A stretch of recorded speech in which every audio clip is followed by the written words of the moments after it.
बेशुमार चीजों को पाक रखा हुआ है। हराम बहुत कम चीजें, हराम बहुत कम चीजें, बड़ी तादाद पाक चीजों की है। इसीलिए अल्लाह तबारक व तआला ने नाम लेके नहीं गिनाया हलाल का कि क्या क्या खाना है, किन किन जानवरों का गोश्त खाना है, किन किन चिड़ियों का खाना है, बल्कि हराम की लिस्ट बयान फरमा दी जो बहुत थोड़ी है, जो बहुत थोड़ी है, बस उसकी लिस्ट अल्लाह ने बयान कर दी और फरमाया इसके अलावा जो कुछ भी हलाल है वो तुम खा भी सकते हो तुम्हारे लिए। आज वही आयत आपके सामने में अल्लाह फरमा रहा है इन्नमा हर्रमा अलैकुमुल मैतता वद्दम वलहमल खिंजीर वमा उहिल्ल बिहि लिगैरिल्लाह। ये चार ही चीजें हैं जो असलन हराम है। अल्लाह ने फरमाया कि तुम्हारे लिए हराम कर दिया अल्लाह ने मुर्दार को, मरा हुआ जानवर, जिंदा था वो जायज था, मर गया हराम हो गया। जैसे एक बकरा था जो आपके लिए जायज था, मर गया, उसका खून उसी में सूख गया, अब वो हराम हो गया, नहीं खा सकते।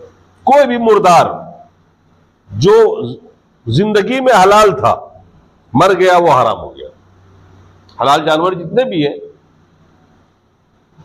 तो अल्लाह ने तुम्हारे लिए मुर्दार को हलाल कर दिया। वह दम, खून को, ये खून जो दौड़ता है जिसमें हमारे या जिस जानवरों के, ये खून हराम है, इस खून को खा नहीं सकते। और इसी वजह से मरा हुआ जानवर भी हराम हो गया, क्योंकि मरने के बाद खून जो है उसके गोश्त में जज्ब कर जाता है, सूख जाता है, खून रहता है। वो इंडिया में भी खाता है। अब वो हराम खाने वालों की दुनिया में कमी नहीं, जिहालत है। खून को ज़बह करते वक्त एक प्लेट में रोक लेते हैं, थाली में उसको और जमा देते हैं, जम जाता है 2 मिनट में, नमक छिड़क करके उसको बड़े शौक से लोग खाते हैं।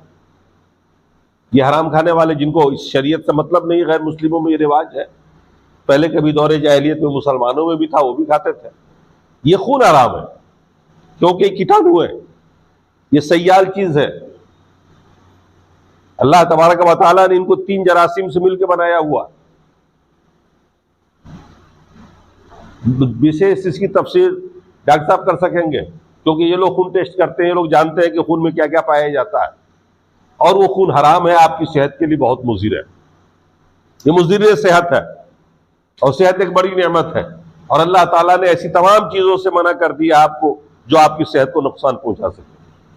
इसीलिए उलमा अरब के यहाँ हर वो चीज जो आपकी सेहत को नुकसान पहुंचाए, जिससे कैंसर होता है, जिससे टीबी हो जाती है, या मुख्तलिफ अमराज होते हैं, अहले अरब पूरा उसको हराम मानते हैं।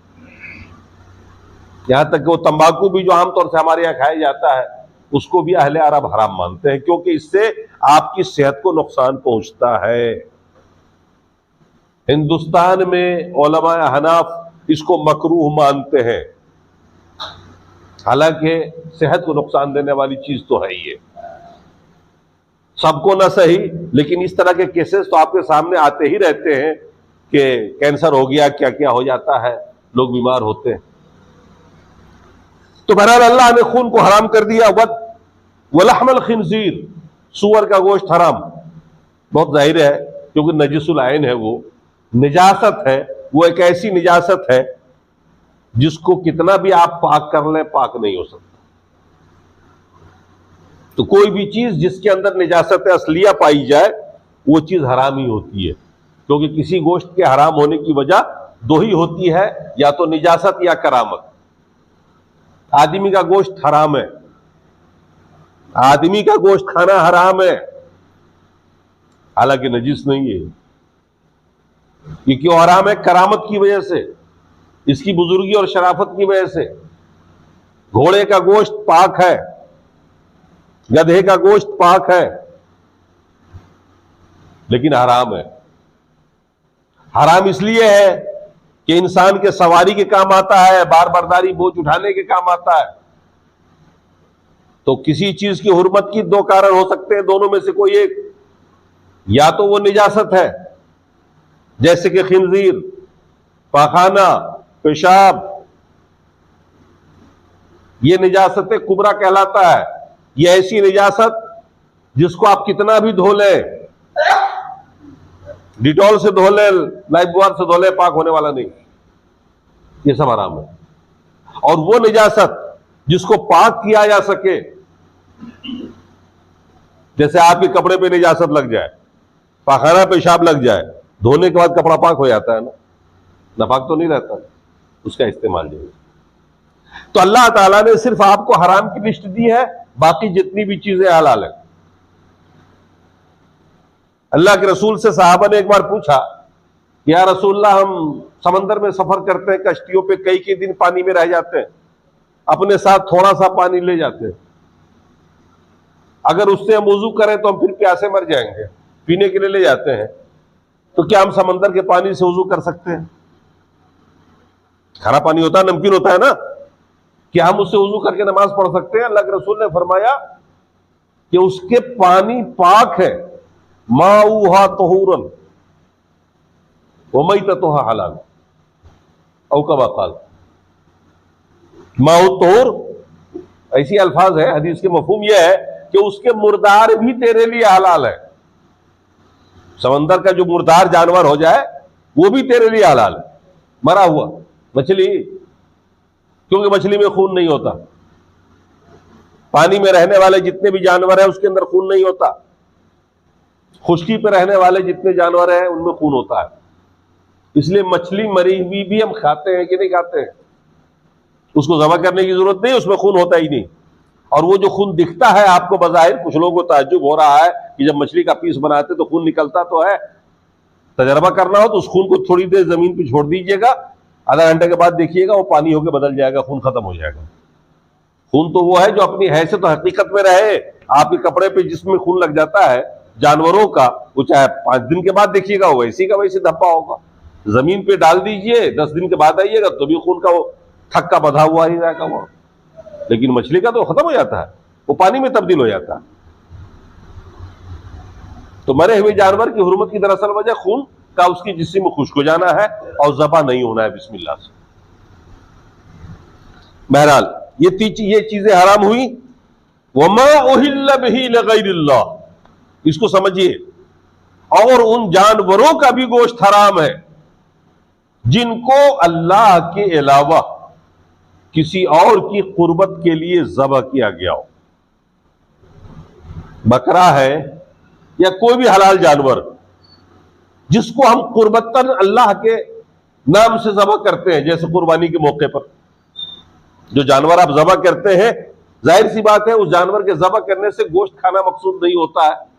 मकसूद सिर्फ कुर्बानी होती है, अल्लाह की कुर्बत हासिल करना। अल्लाह की कुर्बत हासिल करना सवाब की नीयत से हम और आप करते हैं, इबादतन करते हैं। वो इबादत है, अल्लाह उसमें बेशुमार नेकी भी देता है। अब इसी तरीके से आदमी अगर गैरुल्लाह के लिए कोई जानवर छोड़ दे या किसी मन्नत मान ले किसी गैरुल्लाह की, बुजुर्ग की, बुतों की, और उसकी कुर्बत हासिल करने के लिए इबादत की नीयत से करे, तो वो जानवर, उसका गोश्त हराम और वो काम करना शिर्क, क्योंकि इबादत होगी गैरुल्लाह की। अब उसमें जो भी जानवर हो जिसको भी कुर्बत के लिए ज़बह करते हैं लोग, आपने देखा होगा, इसी शहर में भी देखा होगा, बहुत से लोग जहां तहां चढ़ावे चढ़ाते हैं। बकरा है और क्या क्या हुआ, कबूतर है, देखा होगा आपने, चिड़ियों को चढ़ाते हैं। हस्ब हैसियत जो जैसा है वैसा करता है, पैसा वाला बकरा लेके जाता है, गरीब आदमी तो कबूतर से ही काम चला लेता है, कहीं मज़ारों पे मुर्गे से काम चल जाता है।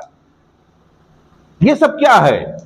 गैरुल्लाह की रजा के लिए, गैरुल्लाह के तकर्रुब के लिए ज़बह किया गया, वो भले वो बिस्मिल्लाह से ज़बह कर दिया गया, मगर नियत क्या है?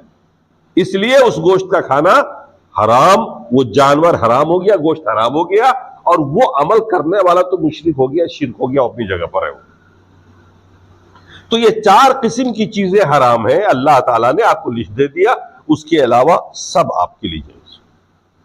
अब अल्लाह का एहसान मानिए कि अल्लाह तबारक व तआला ने आपके लिए कितनी ही चीजों को हलाल रखा। अब एक और फार्मूला बताता हूं मैं हदीस से, इससे भी ज्यादा वाज़ेह पैगाम हदीस में आता है। अल्लाह के रसूल ने फरमाया, कुल्लु ज़ीनाबिन, हर वो चिड़िया, हर वो जानवर जो जीनाब हो, चंगुल से पकड़ के नोच नोच के खाए। जैसे आपने कुत्ते को देखा होगा, और दीगर जानवर जो जंगली है, शेर है, चीता है, और गीदड़ वगैरह को देखिएगा आप कभी भी, उसके खाने का स्टाइल क्या होगा कि अगर गोश्त का लोथड़ा है तो उसको चोंच से, या कोई भी चीज खाने की होगी उसकी, तो चोंच से पकड़ के, ये चंगुल से पकड़ के वो रखेगा उसको, और फिर उसको मुंह से चोंच से अपना खींच खींच के वो खाएगा। ऐसे सारे जानवर हराम। और हर वो जानवर जो फ्री खाता है मुंह से, जैसे बकरी चरती है, गाय, भैंस, ऊंट, या इस तरह के और भी जानवर हैं जंगल में बहुत सारे जिनको आप जानते हैं, उन तमाम जानवरों का गोश्त हलाल है। यही फार्मूला चिड़िया का भी अल्लाह के रसूल ने बताया कि हर वो चिड़िया जो चंगुल से पकड़ के चोंच से खाए खींच के, जैसे कौवा, काग,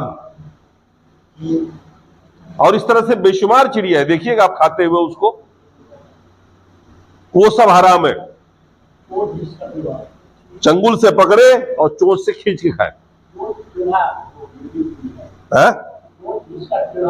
नहीं, वो कानून नहीं, टेढ़ा वाला कानून नहीं। कानून ये है कि जो चंगुल से पकड़े और खींच के खाए। कौवा को तो टेढ़ा नहीं होता, वो सीधा होता है।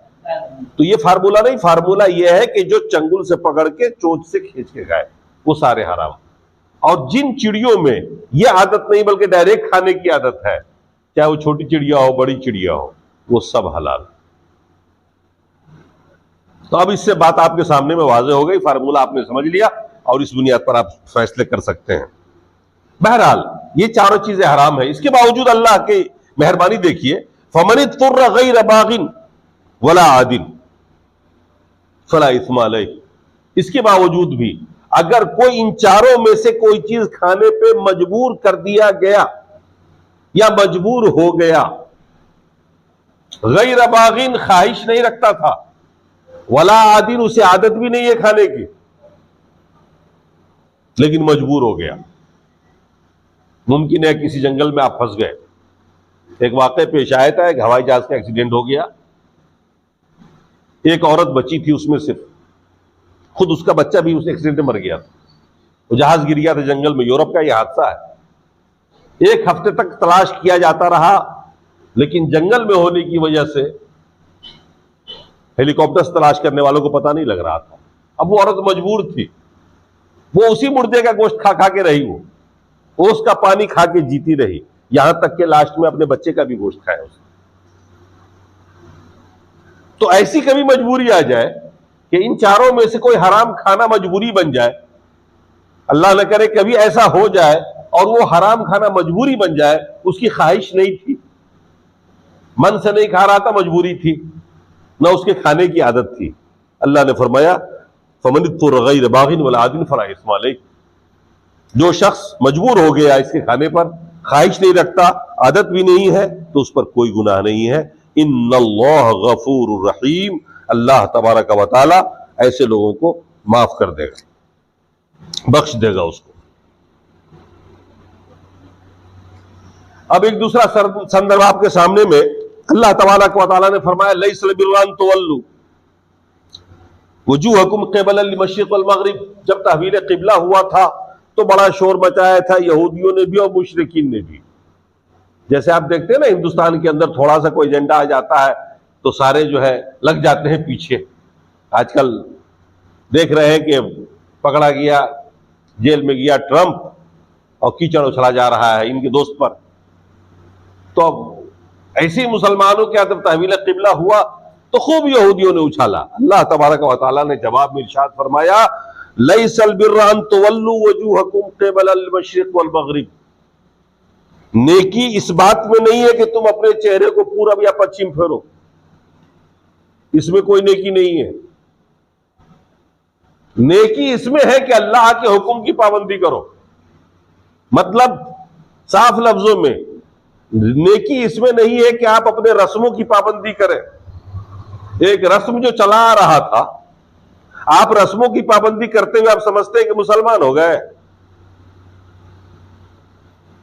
नेकी यह है कि अल्लाह के हुक्म की इताअत करिए, रसूल की हुक्म की इताअत करिए। कल तक अल्लाह ने हुक्म दे रखा था बैतुल मुकद्दस का, करते रहे आप, नेकी थी। आज उस रब ने हुक्म दिया बैतुल्लाह का, इधर रुख कर लो, ये नेकी है। इसी तरीके से हम लोग जो कुछ करते हैं, ईद का दिन आया, नहाए धोए, बस एक रस्म है।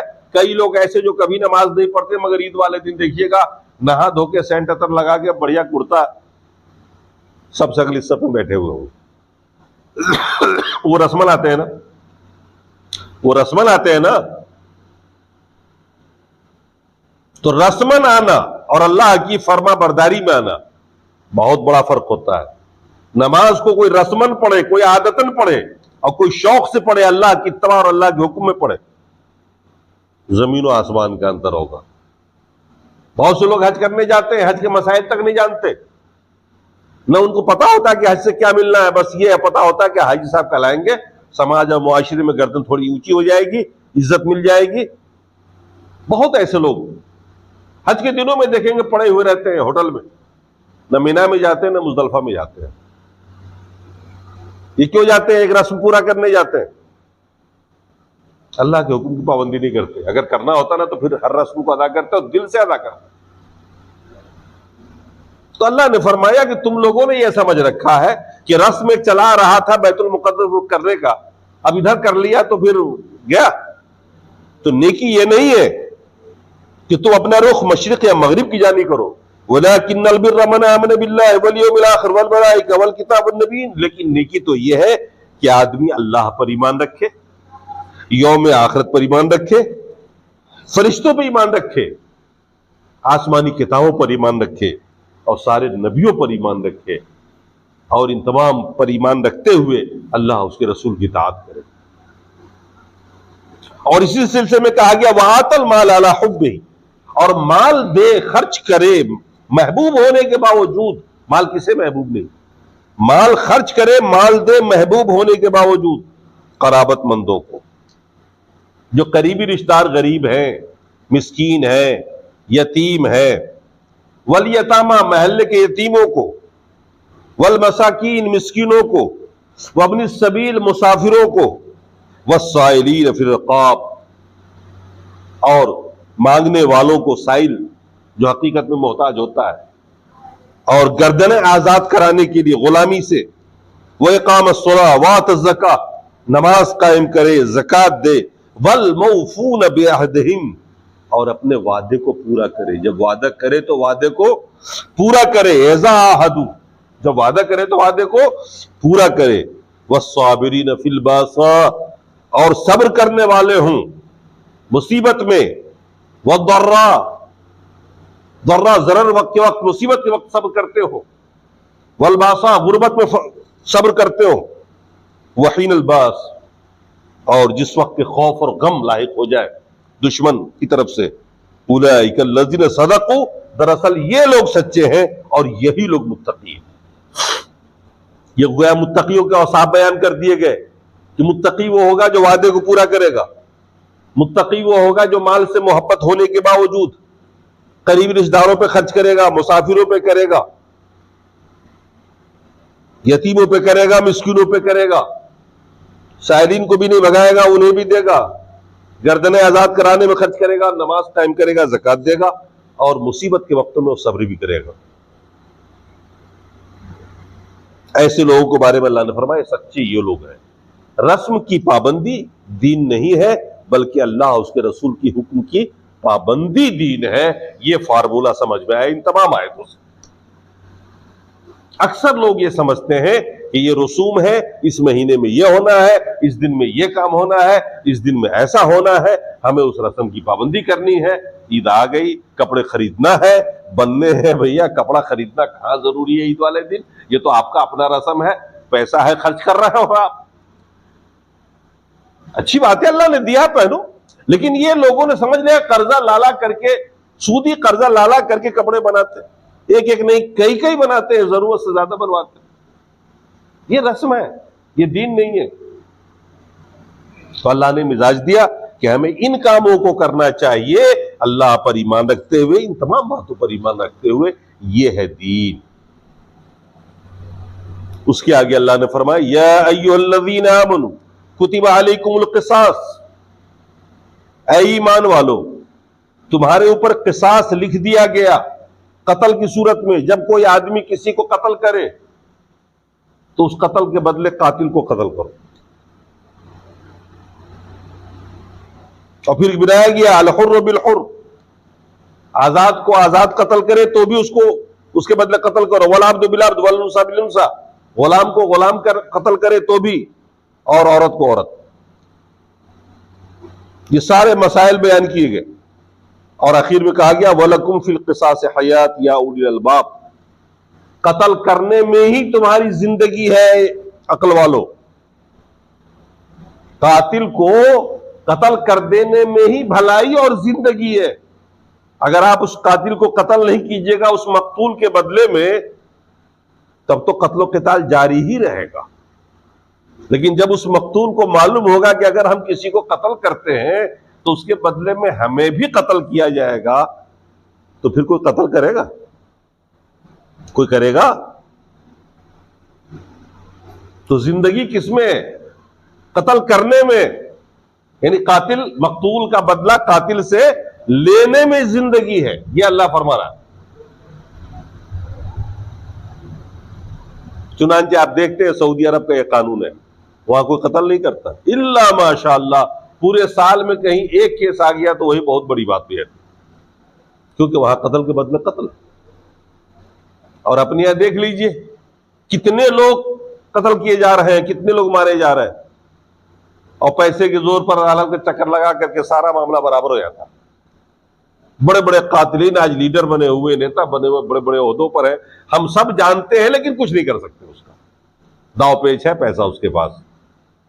अल्लाह ने फरमाया कत्ल में जिंदगी है। दुनिया वाले आज इसको नहीं मान रहे हैं, इसीलिए हर देश में आज कत्ल हो रहा है, ये हो रहा है, वो हो रहा है। अच्छे लोग भी कत्ल किए जा रहे हैं, बुरे लोग भी मारे जा रहे हैं। लेकिन अगर यह कानून अगर लगा दे तो जाहिर सी बात है, इस्लाम कत्ल क़िताल का मजहब तो नहीं है, लेकिन वो कानून हाथ लाता है कि आदमी कत्ल कर ही ना सके, बुराई को अंजाम दे ही ना सके। तो अल्लाह ने फरमाया लकुम फिल क़िसास हयात या उलिल अलबाब, ऐ अक्लमंदो कत्ल में ही जिंदगी है। अगर तुम समझ सको तो समझो इस बात को, और अगर इसको नाफिज करोगे तो तुम बहुत सारे बुराइयों से बच जाओगे। और अल्लाह तबारक व तआला की इन कवानीन को अगर तुम मानोगे, फॉलो करोगे, तो तुम मुत्तकी कहलाओगे। बहरहाल जहां तक मुमकिन है हम और आप अल्लाह के हकाम की फरमाबरदारी करते रहें, और जहां मुमकिन नहीं है इस तरह के कवानीन को नाफिज करना हमारे और आपके बस में नहीं है। यहाँ तो हुकूमत दूसरी है, लिहाजा यहाँ के कवानीन के साथ चलना जरूरी होगा, लेकिन जो हमारे बस में है उस पर हम अमल करें। अल्लाह तबारक व तआला हमें इस पर आप पर अमल करने की तौफीक अता फरमाए।